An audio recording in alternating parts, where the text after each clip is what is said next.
Vaksin, kata yang paling sering dicari maupun didengar di tahun 2021 ini.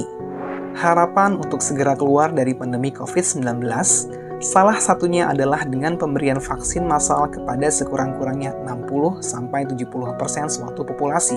Untuk Indonesia, setidaknya 180 juta orang harus melakukan vaksinasi lengkap COVID-19 untuk mencapai herd immunity dan bisa keluar dari pandemi ini. Melihat data sampai awal bulan Juli 2021, baru sekitar 33 juta orang yang telah divaksinasi dosis pertama dan 14 juta orang yang menerima dosis kedua. Angka yang masih cukup jauh untuk mencapai target. Lalu, mengapa kita masih jauh tertinggal?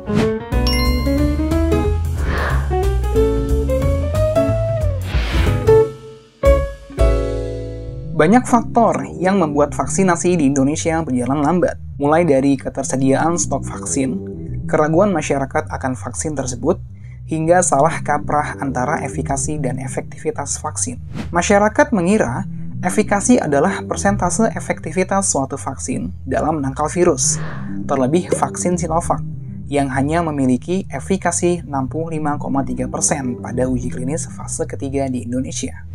Lalu, apa itu efikasi vaksin?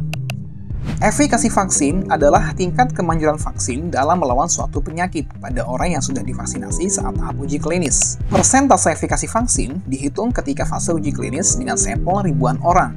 Lalu, mereka dibagi menjadi dua grup, setengahnya mendapatkan vaksin, setengahnya lagi mendapatkan placebo atau vaksin kosong. Kemudian, mereka menjalani kehidupan seperti biasa dan akan terus dipantau siapa saja yang nantinya terinfeksi COVID-19 dalam beberapa waktu ke depan. Bagaimana cara menghitung efikasi vaksin? Efikasi vaksin dapat dihitung dengan rumus persentase sederhana, yaitu efikasi vaksin sama dengan 1 dikurang PV per PP. Lalu dikalikan 100%. Dengan PV adalah persentase positif COVID-19 dari kelompok yang divaksin, dan PP adalah persentase positif COVID-19 dari kelompok yang tidak divaksin atau placebo.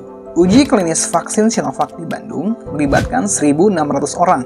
800 orang diantaranya mendapatkan vaksin, lalu 800 orang sisanya menerima placebo. Dari kelompok yang divaksin, ada 26 orang terinfeksi, maka diperoleh PV sama dengan 26/800. Sedangkan dari kelompok placebo, ada 75 orang terinfeksi, maka PP-nya sama dengan 75/800. Dengan demikian, kita dapat memperoleh efikasi vaksinnya adalah 1 dikurang 26/800 dibagi 75/800, lalu dikalikan 100%, yaitu adalah 65,3%. Dengan efikasi Sinovac sebesar 65,3%, bukan berarti dari 100 orang yang divaksin, terdapat 35 orang yang dapat terinfeksi COVID-19. Sebaliknya, angka 65,3% itu berlaku kepada individu. Jadi, setiap orang yang divaksin Sinovac, 65,3% lebih kecil kemungkinan sakit dibandingkan dengan orang yang tidak divaksin apabila mereka terinfeksi COVID-19. Tujuan utama vaksin bukanlah membuat kita menjadi kebal akan virus COVID-19, tetapi vaksin membuat perlindungan ekstra kepada tubuh kita. Jika suatu saat kita terinfeksi COVID-19, kita tidak akan sakit parah hingga dirawat di rumah sakit. Terima kasih Kwanda Friends, jangan lupa untuk subscribe channel Kwanda Indonesia dan nyalakan tombol loncengnya ya, supaya kalian gak ketinggalan video menarik lainnya. See you!